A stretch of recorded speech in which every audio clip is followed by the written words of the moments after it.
அஸ்ஸலாமு அலைக்கும். Hi friends, எல்லோரும் எப்படி இருக்கீங்க? எனக்கு ரொம்பவே டேஸ்டான ஈஸியான மெத்தடில் எக் ரைஸ் எப்படி பண்ணலான்னு பார்க்கலாமா? ஸோ அதுக்கு ஒரு 3 வெங்காயம், ஒரு தக்காளி, ஒரு பச்சை மிளகாய், அது கூட மல்லி புதினா எல்லாம் ஃபைனாக கட் பண்ணி வச்சுக்கோங்க. நான் பாதி தக்காளி மட்டும் சேர்த்துக்கிட்டேன். 3 முட்டை அது கூட சேர்த்துக்கலாம். ஸோ ஒரு கடை இடத்துல வச்சுட்டு 2 ஸ்பூன் நெய், கொஞ்சம் ஆயில் விட்டு நல்லா ஹீட் ஆகணுன்னு கடுகு சீரகம் போட்டு நல்லா பொரிய விட்டுக்கோங்க. பொரிஞ்சதும் வெங்காயம் சேர்த்து நல்லாவே வதக்கி விட்டுக்கோங்க. வெங்காயம் நல்லா வதங்கினதும் தக்காளி, பச்சை மிளகாய் கூட ஆட் பண்ணி நல்லா வதக்கிக்கோங்க. அது கூடவே கொஞ்சம் சால்ட் சேர்த்து நல்லா வதக்கிக்கோங்க. அப்போ தான் சீக்கிரம் வதக்கும். ஸோ இது நல்லா வதக்கணுன்னு அது கூட கொஞ்சமாக மல்லி புதினா போட்டு நல்லா வதக்கிக்கோங்க. நல்லா அது வதக்கி வந்தோடனே 2 ஸ்பூன் இஞ்சி பூண்டு விழுது சேர்த்துக்கலாம். அதையும் சேர்த்து நல்லா பச்சை ஸ்மெல் போகிற அளவுக்கு நல்லா வதக்கிட்டு கொஞ்சம் தண்ணி சேர்த்துக்கோங்க. அப்போ தான் அந்த பச்சை ஸ்மெல் போகும். ஸோ நல்லா சுண்டி வத்தட்டும்.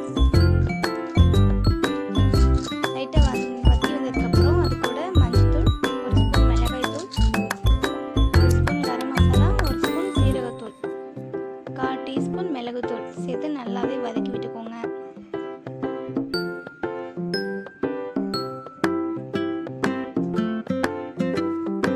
அது நல்லாவே வதங்கி வரட்டும்.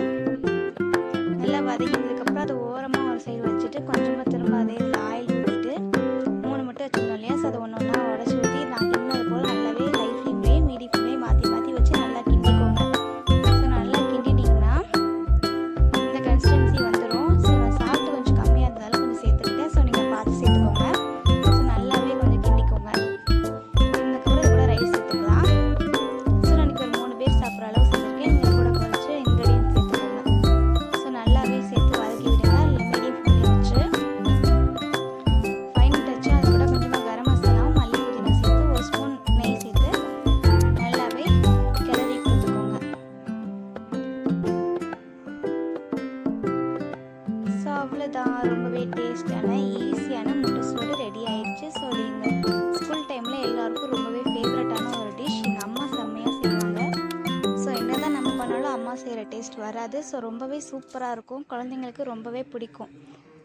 ஸோ கண்டிப்பாக செஞ்சு பார்த்துட்டு எப்படி இருந்ததுன்னு மறக்காமல் கமெண்ட் பண்ணுங்கள். தேங்க்ஸ் ஃபார் வாட்சிங்.